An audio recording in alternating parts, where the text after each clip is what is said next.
Que tal? Boas tardes. Galicia afronta unha das xornadas máis calorosas do verán. Case toda a comunidade está en aviso vermello polas altas temperaturas. E o peor, estás a vivir en Ourense. Demetrio Morenza, que marca o mercurio desta hora aí? 37 graus agora mesmo, ollo, a sombra, porque o sol xa hai tempo que se superaron os 40 graus e o que ven por diante esta tarde, as previsións apuntan que se superarán o rexistro de onte e que se poden chegar aos 43 graus, temperaturas casi insoportables. O cemiterio da parroquia de Cerponzóns, en Pontevedra, conta dende hoxe cun panteón que incorpora unha curiosa novedade. Trátase dun código QR. A través del podemos coñecer a vida das persoas que nel descansan para sempre. E o xeito desta familia de lembrar e homenaxear os seus. O que son as lápidas son os nombres das persoas que están aí falecidas, pero o QR é a vida deles. E o cemiterio debe de ter vida. E a parada gastronómica de hoxe imos facela en San Cristobo de Cea, que está vivindo o seu día grande entre aromas a leña e pan acabado de cocer. Xoel Rodríguez.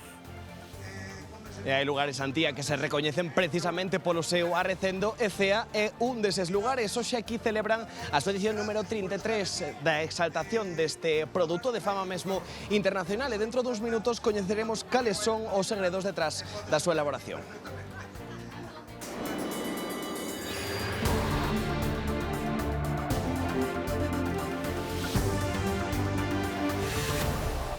Como dicíamos, a de hoxe vai ser unha nova xornada de calor abafante. A Xunta mantén alerta vermella en 120 concellos. De feito, en moitos puntos do país, como por exemplo en Ourense, xa se superan os 40 graus. Demetrio Morenza. Sí, decíamoslo hai un momento, xa aquí agora mesmo a sombra, 37 graus, é difícil incluso aguantar en situacións en lugares como este no que nos atopamos agora mesmo na Alameda, pero que o sol xa se superaron hai varias horas eses 40 graus. Onte alcanzabas a máxima aquí en Ourense con máis de 42 graus, as previsións apuntan a que hoxe poderían chegar ou incluso superar os 43 graus. Moi pouca xente polas rúas, a esta hora casi ninguén, todo o mundo intenta buscar algún refuxio para intentar levar de alguna maneira estas temperaturas que se fan insoportables. Hoxe dan 43 grados, pero a sensación térmica é de moito máis. Dentro da casa é dificilísimo de levar, porque fai moito calor, tes que ter o aire acondicionado posto ou non vives. Lo pasamos fatal, non damos dormidos pola noite, ventiladores, duchas con agua frías. Ahora mismo corre una brisita por aquí que da gusto. ¿Ves? Hay que buscar sititos así, más o menos, ¿eh? Y si no, quedarte en casa con mucho ventilador, mucho tal, salir a última hora, adaptarte, como todo en la vida. E mentres moitos buscan a sombra, os máis afortunados atoparon o mellor refuxio contra esta calor no mar. Imaxe en directo agora da praia de San Mil en Vigo. O areal xa ven, está cheo. Moita xente, tanto dentro como fora da auga. Iso sí, lembramos que en xornadas como esta hai que extremar as precaucións. Importante, moita hidratación e protección solar. E o bañista falecido onte pola tarde no río Ulla, na Estrada, tiña 35 anos e era de orixe brasileira. Segundo as primeiras informacións, entrou na auga preto da praíña de Pontevea con outros compañeiros de traballo para refrescarse. Despois de cruzar o río, cando regresaban á beira, sentiuse indisposto e xa non puido chegar. Os seus acompañantes conseguiron sacalo da auga e iniciaron as manobras de reanimación á espera de que chegaran os sanitarios que só puideron confirmar a morte do home. Veciños da parroquia de San Miguel de Canedo, en Ourense, denuncian o peche dende hai 2 anos do acceso para peóns ao Paseo das Termas polas obras da conexión coa autovía de Lugo. Din que o que antes era un paseo de apenas uns minutos para chegar ás termas como Outariz ou o Muíño da Veiga, agora obligaos a coller o coche e camiñar polo menos uns 20 minutos pro mesmo traxecto.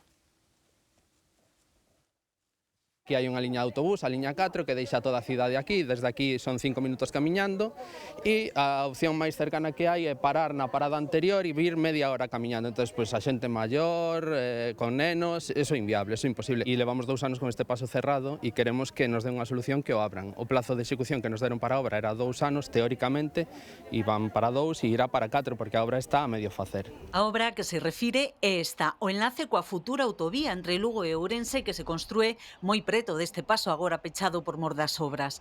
O caso é que dende que comezaron os traballos hai alrededor de 2 anos, os visitantes e veciños quedaron sen poder acceder directamente ao Muíño da Veiga, Outariz e o Paseo das Termas, como sempre fixeran. É que había dous accesos á zona termal. Entendemos que se está facendo unha obra que en principio iba a durar 2 anos, ahora ampliaron un ano máis, que non entendemos moi ben o porqué. Pero dito eso, é que tal e como estamos vendo o avance da obra, nos quedamos sin acceso ás termas. A zona termal xa está morta porque está cerrada no 50% o que é a zona pública, e se agora nos quedamos sin accesos e sin parking, pois alguén non vai ter que dar explicacións. Nesta zona, agora pechada, había un aparcamento para os que se achegaban ao Muíño da Veiga en coche. Agora, nin vehículos nin peóns poden acceder por esta zona. Os veciños din sentirse illados. Hai que empezar polo principio. O paso peatonal que esta xente ten, vámonos facer. Despois abrimos a obra, pero non, cerran aquí, cerran alá, e non se explicacións ninguna. Din que xa solicitaron información no Concello e a subdelegación, pero que nada lles comunicaron do remate das obras nin dunha posible solución. Se levamos 2 anos. Esta autovía, ao parecer, está aínda sin facer. Este é un enlace. Quanto vai tardar? Aunque sea un camiño pequeniño. Xa non pedimos que vayan os coches, ni moito menos. Pero polo menos para poder pasar, nada máis. Veciños de Irasvedras, Quintela, Tarascón, Seoane ou Requeixo piden que se fagan cargo das súas demandas o antes posible. Durante o verán incrementa a poboación e tamén o consumo de auga. Por iso, moitos concellos están a alertar da importancia de facer un uso responsable para evitar restriccións. É o caso de Xunqueira da Envía. Bea Pérez.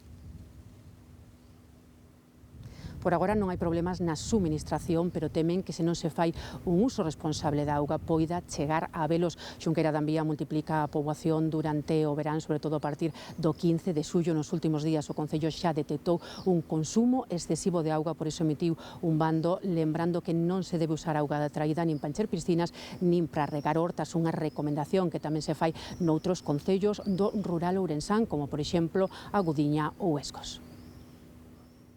Que haxa un uso, digamos, razonado e razonable do consumo da auga, sabendar de que é un ben que cada vez escasea máis. Entonces aquí unha noite concreta, entre as 12 da noite e as 7 da mañá, do depósito que temos no punto máis alto, que é no Monte de Padroso, consumíronse 250.000 litros de auga. Unha poboación de menos de 1000 habitantes. Entonces, é que se enchen piscinas, a xente rega, e iso hai que chamar a atención das historias, porque non hai auga toda a que queiramos. Un home foi localizado hoxe a primeira hora da mañá despois de pasar toda a noite perdido no monte na parroquia de Palmés, no municipio de Ourense.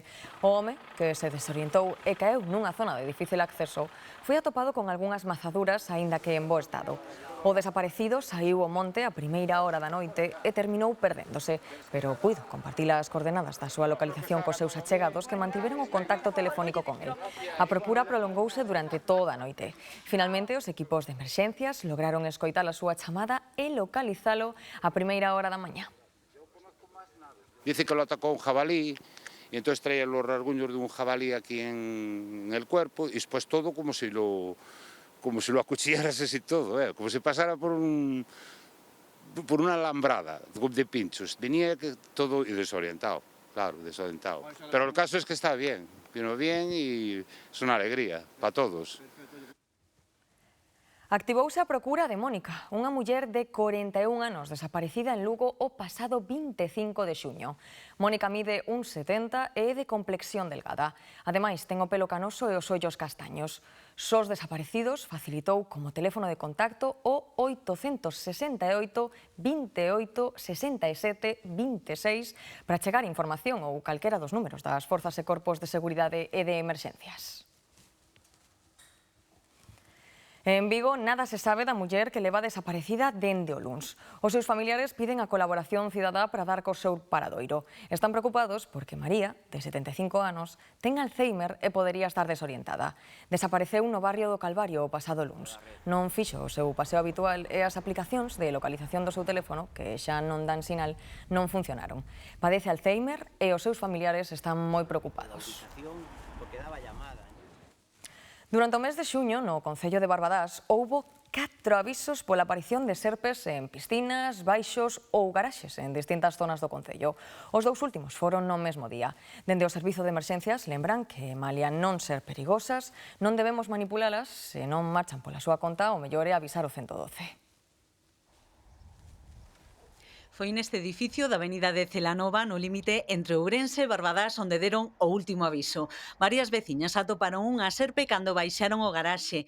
O animal quedara enredado nunha das ventas de ventilación. Foron os servizos de emerxencia os que se encargaron da súa retirada. O que máis abundou este mes son as culebras bastardas. As medidas, a xente asustas un pouquiño, porque son serpes que, se non me equivoco, poden medrar hasta 2,3 metros. Este caso, 1,5 metros, cerca dos 2 metros había algún ejemplar. Nunha leira xa é distinto, estamos en zona aberta, non intentar, o mítico de intentar darlle cadrebrzadora, darlle co pauciño, míticas costumbres que temos, simplemente retirarse para atrás, esperar 5 minutiños, beber auga, que é moi importante nestes días de calor, co animal en ese tempo que bebemos auga non xa se vai ir do lugar. Son un poquinho complicados o tema de manipulalas, tamén influye un pouco o tamaño, pero eso, non intentar collelas a nivel particular, que nos encargamos nós.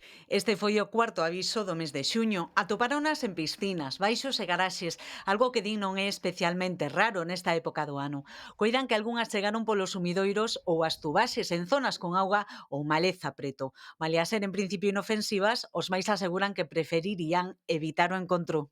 El otro día vi en internet un anuncio de que abrías la tapa del inodoro y te saltaba allí con la cabecita. Digo, madre mía, me sale a mí una de esas y reviento el inodoro. Me voy al monte. O susto lévalo encima, eso... Mi madre, eso colles un medo que é mi madre querida. Ademais, nós vivimos cerca dun monte, entonces hai que ter moito cuidado. Recoñezo que moita gracia non me faría, pero, terlle medo, non. Se foi unha boa desas que se ven por aí na selva. Dende os servizos de emerxencia lembran que se nos atopamos cunha serpe non é preciso matala. Tras a recollida do animal, libérase nunha área forestal lonxe das zonas habitadas. Na parroquia pontevedresa de Cerponzóns, un panteón familiar conta dende hoxe cun código QR. Nos minutos contaremosles que información poden obterse o escanean.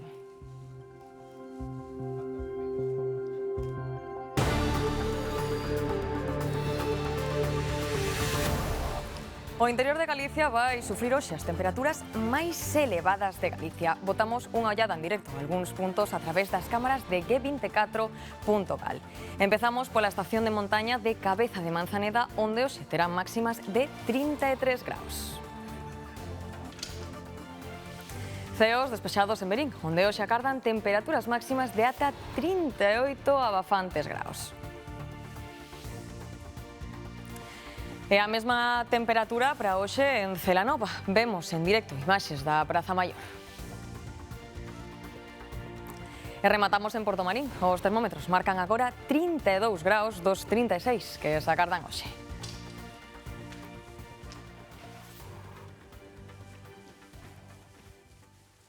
E hai lugares que se recoñecen polo seu recendo. Hoxe Cea cheira a forno de leña, Masanai, e a unha tradición que leva séculos alimentando Galicia. Ali estás a celebrar a gran festa do seu pan. Xoel Rodríguez.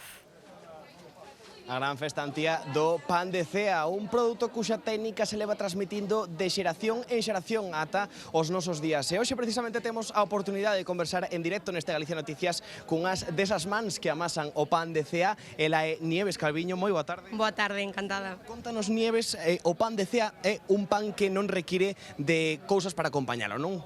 Non, o pan de Cea cómese solo. Solo, eu, por exemplo, como con aceite. Poño aí xa pan con aceite e listo. Pero non necesita acompañamento, solo fai un plato xa. E cal é o segredo detrás da masa ou do produto final? O segredo e a tradición é que leva ingredientes naturais e non leva ningún tipo de adictivo, e que se fai todo manual. A única máquina que se permite é a amasadora. O resto é un forno de leña e as mans do panadeiro. Pero aquí en Cea non sei se sabes cantos fornos tedes nestes momentos. Actualmente temos 12 fornos en activo, pero fai moitos anos, cando eran meus abuelos, tiñan 33, que é a festa da edición. Falamos dun concello como Cea, que é un concello pequeno de poboación, pero esa proporción de fornos é moi elevada, non? Correcto, antes en Cea casi todo o mundo que vivía aquí era panadeiro. Ahora, claro, hai menos porque antes os fornos eran comunais e ahora son privados, entón cada panadeiro ten o seu forno, pero antes todo o mundo era panadeiro porque tiña un forno comunal e podía ir cocendo por semanas. Pois moitísimas gracias, Nieves, por atendernos. Pois eses son algúns dos segredos detrás do pan de CE, tamén desta festa da exaltación deste produto que baixa pola súa edición número 33. Xa podemos cheirar case aquí ese pan. Moitas grazas, Nieves, e tamén moitas grazas, Xoel. Ben, volvemos agora a Ourense, onde un cociñeiro converteu un recurso milenario nun ingrediente da alta cociña. Miguel González investiga como as augas termais poden transformar alimentos e crear pratos que saben amar. En Ourense, a auga termal tamén se cociña. O chef Miguel González leva anos investigando como as propiedades destas augas poden cambiar a textura, a cor e o sabor dos alimentos. Máis de 50 manantiais en toda a provincia, co cual creo que o ingrediente que nos identifica é dándolle un pouquiño de voltas á historia, rebuscando, xa os romanos facían o pan coa auga das burgas. Como van polo chan, van arrastrando esos minerais, que cada mineral, cada auga é diferente. Unha potencia, pois, a cocción das verduras con clorofila, outra potencia os marinados. Un dos pratos máis persoais é trago de mar, leva navalla e berberecho abertos e cociñados en auga termal, cunha espuma freita coa cocción do centolo que recrea a espuma das ondas ao romper contra as rochas. Unha receita coa que busca revivir os recordos da infancia. Pisábamos area e o primeiro que íbamos a facer é a ver se atopábamos berberechos para zampálnos ali na propia area, non? O proxecto continúa medrando. O seguinte paso é elaborar un mapa das augas termais de Ourense para saber cales poden empregarse na cociña e cales non. Queredes cocer? Pois ide ás termas de aquí. Queredes blanquear? Pois ide ás termas dali.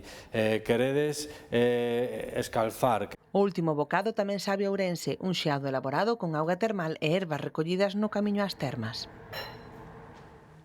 O cemiterio de San Vicente de Cerponzóns, en Pontevedra, estreou hoxe un código QR nun dos seus panteóns.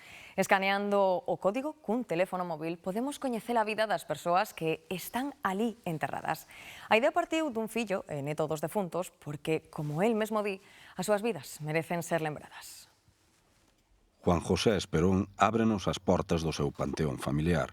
Neste código QR decidiu rexistrar as historias de vida das persoas que están aquí enterradas, os seus pais e os seus avós. Pero as letras gravadas no mármore ás veces son escasas para resumir toda unha existencia de traballo, afectos e superación. Que son as lápidas, son os nomes das persoas que están aí falecidas, pero o QR é a vida deles. E o cemiterio debe de ter vida. Son as historias de 4 veciños de San Vicente de Cerponzóns, Juan Esperón, albanel que en 1950 migrou a Argentina, Jesús Recarei, condutor e cobrador de tranvía, Ramona Cochón, labradora, e Carmen Recarei, coñecida na aldea por rexentar unha taberna. Carmen Recarei Cochón, filla de Jesús Recarei Lorenzo e Ramona Cochón Ramos, coñecida en toda a parroquia como Carmen de Arróns, ou a taberna de Arróns. A súa taberna converteuse nun punto de encontro fundamental para a vencellanza. Pois tamén o que queira saber, imagínate, pois un tataraneto ou dentro de 20 anos, os descendentes dos que están aquí, saber de onde proceden. Jesús Recarei Lorenzo, condutor e cobrador de tranvía, exemplo de constancia e responsabilidade. Naceu o 3 de febreiro de 1906. Calquera historia ten a súa importancia para poñer así nun código.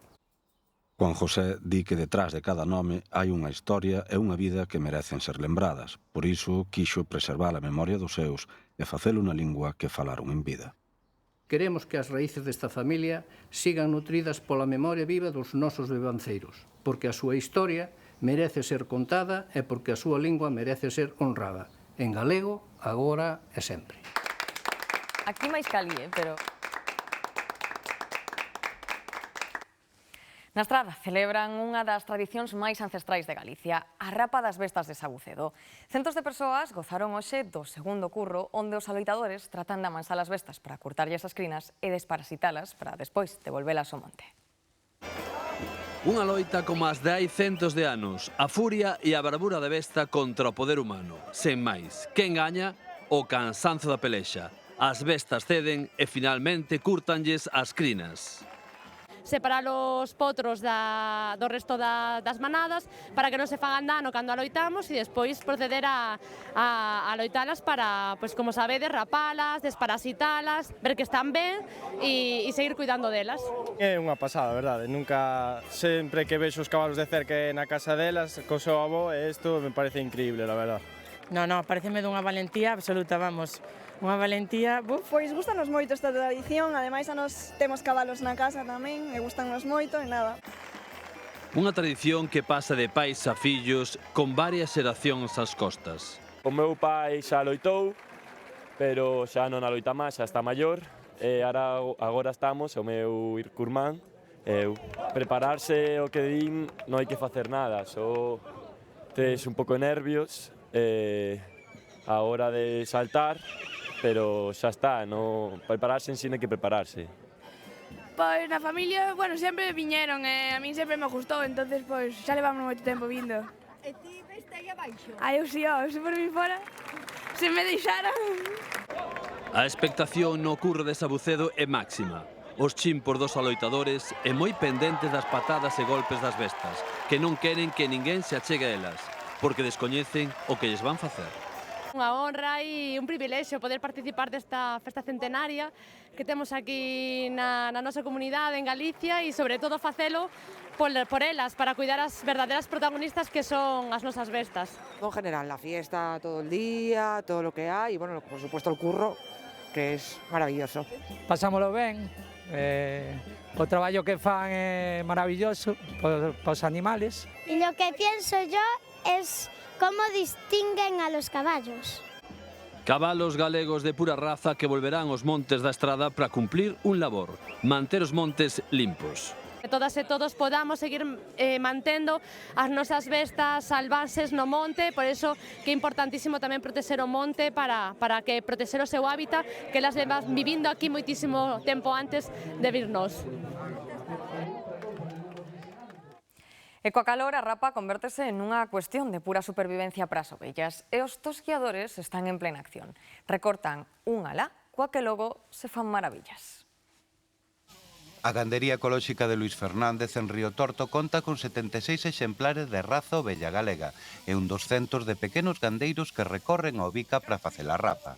As explotacións grandes teñen o servizo garantizado. O ser máis profesionais e ser máis rentable para os rapadores, facer unha explotación de 500 ou 400 animais teñeno máis fácil e, sin embargo, as que quedan sen servizo son as pequenas. Calquera que baixe o mellor de 100 animais teñeno máis complicado. A rapa é unha práctica hixiénica imprescindible para estes animais coa calor. Poden ter golpes de calor, incluso morrer por quedar con toda a lá, non poden controlar a temperatura corporal, esa é a razón principal. Pero despois, ademais, axuda a controlar parásitos, enfermidades de pel, incluso para a reproducción é importante. Clasificada como santa, acrónimo de subproduto animal non destinado a consumo humano, só pode ser recollida por xestores autorizados.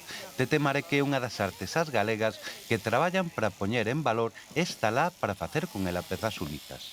Destas ovellas pois salen estes noveis tan bonitos, fiados a un cabo, a dous, fiados con volúmenes, depende todo o destino para que vaya a ser a peza final. Altas artesanías se están metendo na la galega, nos fiados a má, artesanía desde de raíz. E pechamos todo o círculo xa ao redor destes oficios que están medio esquecidos, non? Este ano os equipos dos rapadores da Montaña de León tosquiarán ao redor dunhas 7.000 ovellas en Galicia ou Aveiro do Vica. Imos coñecer a historia de dous curmáns do Irixo que viven no rural e comercializan a carne que crían no seu propio concello. Non superan os 25 anos e teñen clara a súa vocación. O gando pasta co tío en moitos terreos antes abandonados pretos da súa aldea. Din que deste xeito todos gañan. O pasto está garantido e o monte limpo, o que axuda a evitar os incendios.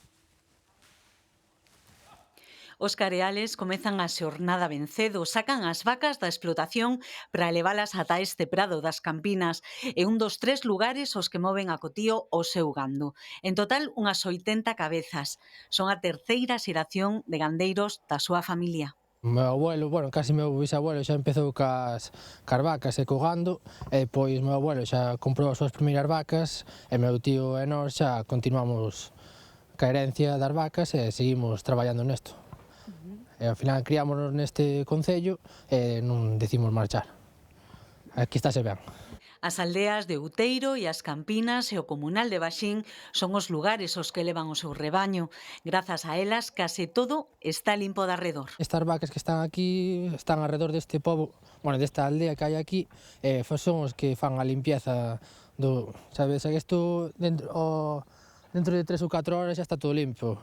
E ao final, se miras para ali, ves todo maleza e acaban limpando todas as vacas. É o que están facendo limpar o pueblo. Nesta súa aposta pola gandeiría pensaron tamén que o mellor era recuperar os terreos abandonados da contorna. Ademais das vacas, teñen de arredor de 40 xatos, porcos e ovellas. Hai que pedir permiso, obviamente, e falar con eles, a condición é que ellos teñamos limpios sin máis. Eles encantados de que teñan as fincas limpias. Unha sorte para vos, pero unha sorte tamén para as aldeas, non? Contribuímos todos, sobre todo as vacas que fan o maior traballo del broce. Se non, ao final, hoxe, como estamos vendo cos lumes que hai, se non chega a ver estas vacas, os dous pueblos que están, sería todo maleza, sería unha pena velos. Aquí crían o gando e a carne véndese despois nas carnicerías que teñen no Carballiño e o Irixo. Agradecese moito cando levas os terneros de aquí para distribuílos na carnicería e che veñen dando as gracias do ben que sabían ou do contentos que quedaron coa mercancía que lle vendiches. Axúdante a que sigas crecendo e intentando facelo o mellor posible. Din que malia as dificultades coidan que a súa elección foi axeitada, que gozan do seu traballo e confían en que o negocio siga medrando no futuro.